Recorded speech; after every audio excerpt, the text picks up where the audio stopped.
अस्सलामु अलैकुम वरहमतुल्लाहि वबरकातुहू।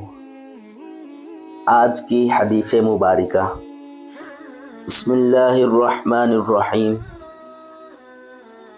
रसूलुल्लाह सल्लल्लाहु अलैहि वसल्लम इरशाद फरमाते थे कि जो शख्स किसी जालिम की मदद के लिए और उसका साथ देने के लिए चला और उसको इस बात का इल्म था कि ये जालिम है, तो वो इस्लाम से खारिज हो गया।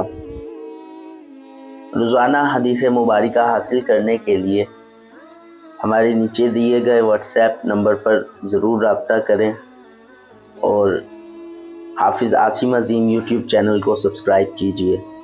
जज़ाकुमुल्लाहु खैर।